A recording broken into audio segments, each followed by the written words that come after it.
பெருங்கடலில் 6000 மீட்டர் ஆழத்திற்கு செல்லப் போகும் இந்திய விஞ்ஞானிகள். தேசிய கடல் தொழில்நுட்ப நிறுவனத்தில் மூத்த விஞ்ஞானி சுப்பிரமணியன் அண்ணாமலையை சந்தித்த போது அவர் கூறிய வார்த்தைகள் இன்னமும் எதிரொலிக்கிறது. இந்த உலகில் எதை பற்றியும் யாருக்கும் முழுதாக தெரிந்துவிடாது. பெருங்கடல் அதை மிகச் சரியாக உணர்த்தி கொண்டே இருக்கிறது. அத்தகைய பெருங்கடலுக்குள் நேரில் மனிதர்களை அனுப்பி பார்ப்பது கடல் ஆய்வில் எவ்வளவு உதவிகரமாக இருக்கும். அதைத்தான் மத்ஸ்யா 6000 நீர்மூழ்கி செய்யப் போகிறது என்று கூறினார் அவர். கடைசி வரை பாருங்கள். Welcome to Tamil world. வரவேற்பு தமிழ் உலகுக்கு. சமுத்திரயான் திட்டத்தின் கீழ் கடந்த 3 ஆண்டுகளாக தேசிய கடல் தொழில்நுட்ப நிறுவனத்தின் விஞ்ஞானிகள் குழு மத்ஸ்யா 6000 என்ற நீர்மூழ்கியை வடிவமைத்து வருகின்றனர். சென்னை பள்ளிக்கரணையில் அமைந்திருக்கும் தேசிய கடல் தொழில்நுட்ப நிறுவன விஞ்ஞானிகளின் கருத்துரு மற்றும் வடிவமைப்பில் அதன் வளாகத்திலேயே உருவாக்கப்பட்டு வரும் இந்த நீர்மூழ்கியை சென்னை கடல் பகுதியில் விரைவில் விஞ்ஞானிகள் பரிசோதனை செய்யவிருக்கின்றனர்.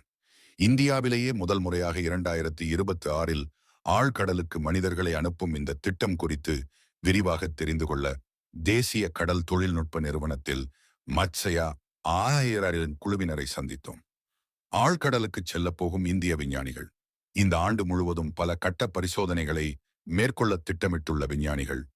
அனைத்தும் வெற்றிகரமாக முடிந்தால் 2026இல் மத்திய இந்திய பெருங்கடலின் 6000 மீட்டர் ஆழத்தில் இந்திய விஞ்ஞானிகள் தடம் பதிப்பார்கள். கடந்த 2020ஆம் ஆண்டு சீனா உலகின் மிகவும் ஆழமான மரியானா ஆழ்கடல் அகழிக்கு 10,099 மீட்டர் ஆழத்திற்கு மனிதர்களை நீர்மூழ்கியில் அனுப்பியது. அதோடு ரஷ்யா, ஜப்பான், பிரான்ஸ், அமெரிக்கா ஆகிய நாடுகள் மட்டுமே ஆழ்கடலுக்கு மனிதர்களை இதுவரை அனுப்பியுள்ளன. அந்த பட்டியலில் விரைவில் இந்தியாவும் இணையப் போவதாக விஞ்ஞானிகள் நம்பிக்கை தெரிவிக்கின்றனர். கடந்த 30 ஆண்டுகளாக கடல் தொழில்நுட்பங்களை உருவாக்கி வரும் தேசிய கடல் தொழில்நுட்ப நிறுவனம் பல நீர்மூழ்கிகளை வடிவமைத்துள்ளது. இந்தியாவிலேயே நீர்மூழ்கியை தயாரிக்கும் திறனுடைய ஒரே நிறுவனம் இதுதான். ஆகவே எங்கள் விஞ்ஞானிகளே இதை முற்றிலுமாக திட்டமிட்டு வடிவமைத்து நாட்டில் முதல் முறையாக மனிதர்களை ஆழ்கடலுக்கு கொண்டு செல்லக்கூடிய நீர்மூழ்கியை உருவாக்கியுள்ளோம் என்கிறார் திட்ட இயக்குனர் முனைவர் வேதாசலம். மத்ஸ்யா 6000 நீர்மூழ்கி, அதை இயக்கப் போகும் ஒரு மாலுமி, அவருக்கு துணையாக இருக்கும் இணை மாலுமி மற்றும் ஒரு விஞ்ஞானி ஆகியோரை ஆழ்கடலுக்குள் கொண்டு செல்லும் என்று விளக்கினார் அதன் திட்ட இயக்குனரான முனைவர் வேதாச்சலம். அவருக்கு துணை புரியும் இணை மாலுமியாக இந்திய கடற்படையைச் சேர்ந்த ஒருவர் இருப்பார் மற்றும் 3ஆவதாக ஆழ்கடலை ஆய்வு செய்ய போகும் விஞ்ஞானி ஒருவர் உடன் செல்வார் என்று தெரிவித்தார். இந்த நீர்மூழ்கியின் மூலம் உலகளவில் இதை சாதித்துக் காட்டிய மிகச் சில நாடுகளின் பட்டியலில் இந்தியாவும் இணையும். மத்ஸ்யா 1000 குழுவைச் சேர்ந்த விஞ்ஞானிகளின் முகம் பெருமிதத்தால் பூரித்தது. இந்தியா மனிதர்களை ஆழ்கடலுக்கு அனுப்பப் போவது எப்படி? திட்ட இயக்குனர் வேதாச்சலத்தின் கூற்றுப்படி மத்ஸ்யா 6000 நீர்மூழ்கி ஆய்வு செய்ய உள்ள பகுதிக்கு கப்பலில் கொண்டு செல்லப்பட்டு அங்கிருந்து கடலில் இறக்கப்படும். கப்பலில் இருந்து பெருங்கடலின் மேற்பரப்பில் இறக்கிவிடப்பட்டு மனிதர்களை அமர வைத்த பிறகு அங்கிருந்து நேராக கீழ் நோக்கி அனுப்பப்படும் என்று அவர் விளக்கினார். நீளமான டைட்டானியம் உலோகத்தால் ஆன ஒரு கட்டமைப்பில் பேட்டரி முதல் நீர்மூழ்கி இயங்க தேவையான அனைத்து தொழில்நுட்பங்களையும் விஞ்ஞானிகள் தயார்படுத்தி கொண்டிருந்தனர். அதன் முன்பகுதியில் இருந்த உருளை வடிவ பாகத்தில்தான் 3 பேர் உட்கார்ந்து பயணிக்கப் போகிறார்கள். மத்ஸ்யாவின் மின்னணு அமைப்புகளை வடிவமைக்கும் முனைவர் ரமேஷ் தான் அதை இயக்கவும் போகிறார். தேசிய கடல் தொழில்நுட்ப நிறுவனத்தில் 20 ஆண்டுகளுக்கும் மேலாக ஆளில்லா தானியங்கி நீர்மூழ்கிகளை கடலில் இயக்கிய அனுபவம் உள்ளவர். நீர்மூழ்கியின் அனைத்து செயல்பாடுகளும் தொடங்கும் எனவும் கூறுகிறார். நிக்கல், தாமிரம், மாங்கனீசு, கோபால்ட் போன்ற உலோகங்களின் கலவையான பல்லுலோகம் இந்திய பெருங்கடலில் மிக அதிக அளவில் இருக்கிறது. இது சர்வதேச கடற்பரப்பில் இந்தியாவுக்கு ஒதுக்கப்பட்ட பகுதியின் ஆழ்கடலில் தரைப்பரப்பில் பரவி கிடக்கிறது என்று கூறினார் அவர். அவை குறித்த ஆய்வுகளை மேற்கொள்ள தேசிய கடல் தொழில்நுட்ப நிறுவனம் முதல் கட்டமாக ரோசு 1000 என்ற ஆளில்லா நீர்மூழ்கியை உருவாக்கியது. அதன் வெற்றியை தொடர்ந்து மனிதர்களை கடலுக்குள் அனுப்பி அப்பகுதிகளை ஆய்வு செய்ய கடந்த 3 ஆண்டுகள் உழைப்பில் மத்ஸ்யா உருவாக்கப்பட்டுள்ளது. அது குறித்து பேசிய போது, நாம் எவ்வளவுதான் ஆளில்லா தொழில்நுட்பங்களை அனுப்பினாலும் நமது கண்களால் பார்த்து ஆய்வு செய்யும் போது இன்னும் பல விஷயங்கள் நமக்கு தெரிய வரும் என்று தெரிவித்தார் சத்யநாராயணன். இந்திய பெருங்கடலின் ஆழ்கடல் பரப்பில் இருக்கும் கனிம வளங்கள் முதல் உயிரினங்கள் வரை பலவற்றையும் மத்ஸ்யா ஆய்வு செய்யும். மத்ஸ்யாவின் முன்பகுதியில் 2 நீளமான ரோபோட்டிக் கைகள் இருக்கின்றன. அதோடு ஒரு கூடை வடிவ சேமிப்பு அமைப்பும் இருக்கிறது. அதில் 200 கிலோ வரை மாதிரிகளை சேகரிக்க முடியும் என்கிறார் ரமேஷ். அவரது கூற்றுப்படி ஆழ்கடல் ஆய்வுகளில் பாறை அல்லது கனிமம் போன்ற மாதிரிகளை சேகரிக்க வேண்டிய தேவை ஏற்படும் பொழுது ரோபோட்டிக் கைகளை பயன்படுத்தி அவற்றை எடுத்து சேமிப்பு கூடையில் வைத்து மேலே கொண்டு வர முடியும். இந்திய விஞ்ஞானிகளின் புதுமையான பேட்டரி தொழில்நுட்பம். இந்த நீர்மூழ்கியில் இதுவரை எந்த ஒரு நாடும் செய்திராத வழக்கத்திற்கு மாறான அணுகுமுறையை கையில் எடுத்துள்ளதாக மத்ஸ்யா குழுவை சேர்ந்த விஞ்ஞானிகள் கூறுகின்றனர். வழக்கமாக லேட் ஆசிட் பேட்டரி, சில்வர் துத்தநாக பேட்டரி, லித்தியம் அயான் பேட்டரி போன்றவையே பயன்படுத்தப்படும். ஆனால் நாத்தஸ்கியில் விஞ்ஞானிகள் லித்தியம் பாலிமர் பேட்டரிகளை பயன்படுத்துகின்றனர். அது குறித்து பேசிய போது, இந்தியாவில்தான் முதல் முறையாக இத்தகைய மேம்பட்ட பேட்டரிகளை பயன்படுத்துகிறோம். இதன் அளவு, கொள்ளளவு, எடை ஆகியவை குறைவு. அதனால் நீர்மூழ்கியில் இது எடுத்துக்கொள்ளப் போகும் இடத்தின் அளவும் குறைவு. உதாரணமாக நமது வீடுகளில் பயன்படுத்தும் பேட்டரிகளை விட 5 முதல் 6 மடங்கு குறைவான இடத்தையே இவை எடுத்துக்கொள்ளும்.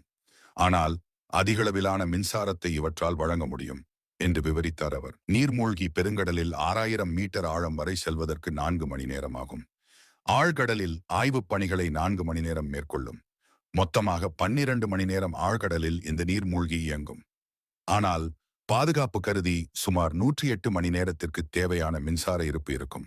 முதல் சவால் காரிருள். மேற்பரப்பில் இருப்பதைப் போன்று ஆழ்கடலில் சூரிய ஒளி புகாது. அது மட்டுமின்றி அங்கு செயற்கைக்கோள் உதவியுடன் செயல்படும் ஜிபிஎஸ் தொழில்நுட்பம் வேலை செய்யாது. அனைத்துமே சவால் நிறைந்திருக்கும். இதை சமாளிக்க ஒளி நிலைப்படுத்தல் தொழில்நுட்பம் பயன்படுத்தப்படுகிறது. திமிங்கிலம், டால்பின் போன்ற ஆழ்கடல் உயிரினங்களைப் போல ஒளியை பயன்படுத்தி தனது சுற்றத்தை அறிந்து கொள்ளும் தொழில்நுட்பமே ஒளி நிலைப்படுத்தல் தொழில்நுட்பம். இதே வகையில் ஒலி அலைகளை அனுப்புவதன் மூலமே மேலே கப்பலில் இருந்து நீர்மூழ்கியுடனான தொடர்புகளும் அமையும். ஆழ்கடலில் ஒரு பொருளின் நிகழ்நேர இருப்பிடத்தை கண்டறிவது மிகவும் சவாலானது.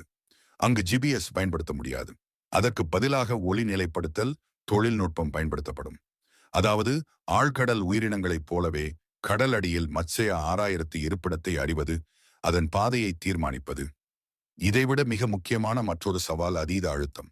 நிலப்பரப்பில் இருக்கும் சராசரி அழுத்தத்தை விட ஆழ்கடலில் அழுத்தம் பல 100 மடங்கு அதிகமாக இருக்கும். ஆழ்கடலில் ஒவ்வொரு 1000 மீட்டருக்கும் அழுத்தம் 100 மடங்கு அதிகரித்துக் கொண்டே போகும். ஆக 6000 மீட்டர் ஆழத்தில் இங்கு நாம் உணரும் அழுத்தத்தை விட 6 மடங்கு அதிக அழுத்தம் இருக்கும். அதை சமாளிக்க டைட்டானியம் உலோகத்தில் நீர்மூழ்கி உருவாக்கப்படுகிறது. மனிதர்கள் அமர்ந்து பயணிக்கும் ஊருளை வடிவ உட்பகுதியை டைட்டானியம் உலோகத்தில் தயாரித்து கொடுக்க இஸ்ரோ உதவும். அடிப்படையில் இந்த நீர்மூழ்கி ஆழ்கடலில் செயல்பட போவது மொத்தமாக 12 மணி நேரம் மட்டுமே. ஆனால் எதிர்பாராத விதமாக ஏதேனும் சவால்கள் அல்லது தொழில்நுட்ப கோளாறுகள் ஏற்பட்டு மேலே வருவதில் சிக்கல் ஏற்பட்டால் அதில் உள்ள 3 பேரும் பாதுகாப்பாக இருக்க ஏதுவாக 108 மணி நேரத்திற்கு தேவையான ஆக்சிஜன் இருப்பு வைக்கப்பட்டிருக்கும். அது மட்டுமின்றி மத்ஸ்யாவின் இரட்டையர் கட்டமைப்பு ஒன்று பெருங்கடலின் மேற்புறத்தில் கப்பலில் அமைக்கப்பட்டிருக்கும். அங்கு அதை இயக்கும் மாலுமி, இணை மாலுமி, விஞ்ஞானி ஆகிய மூவருக்கும் மாற்றாக வேறு 3 பேர் இருப்பார்கள். அவர்கள் தொடர்ச்சியாக ஆழ்கடல் பணியின் போது கண்காணித்துக் கொண்டிருப்பார்கள் என்றும் நீர்மூழ்கியில் ஏதேனும் சிக்கல் ஏற்பட்டால் அதை சரி செய்வதில் வழிநடத்துவார்கள். தேசிய கடல் தொழில்நுட்ப நிறுவனத்தின் இந்த நீர்மூழ்கி ஆழ்கடல் தேடுதல், மீட்பு பணி, கனிம வளங்களின் ஆராய்ச்சி, அங்கு வாழும் உயிரினங்கள் குறித்த ஆய்வு என பலவற்றுக்கும் இந்தியாவில் மட்டுமின்றி உலகளவில் உதவிகரமாக இருக்கும் என்கிறார் சத்யநாராயணன். இந்தியாவிலே இப்படி ஒரு விஷயத்தை செய்ய முடியும் என்பதை நிரூபிப்பது மட்டுமின்றி இந்த திட்டத்தின் மூலம் மேலும் பல்வேறு தொழில்நுட்ப முன்னேற்றங்கள் நிகழும். இந்தியாவின் கடல் ஆய்வுகளில் இது மிகவும் முக்கியத்துவம் வாய்ந்த மைல்கல்லாக அமையும். அத்தகைய திட்டத்தின் கீழ் ஆழ்கடலுக்குள் பயணிக்கப் போகும் நாட்டின் முதல் குழுவில் தானும் உள்ளது பெருமையாக இருப்பதாக கூறுகிறார் ரமேஷ் ராஜு. அதோடு இது முழுவதுமாக தேசிய கடல் தொழில்நுட்ப நிறுவன விஞ்ஞானிகளின் கைகளிலேயே தயாராவாதல் அச்சம் ஏதுமின்றி முழு நம்பிக்கையோடு இருப்பதாகவும் கூறப்படுகிறது.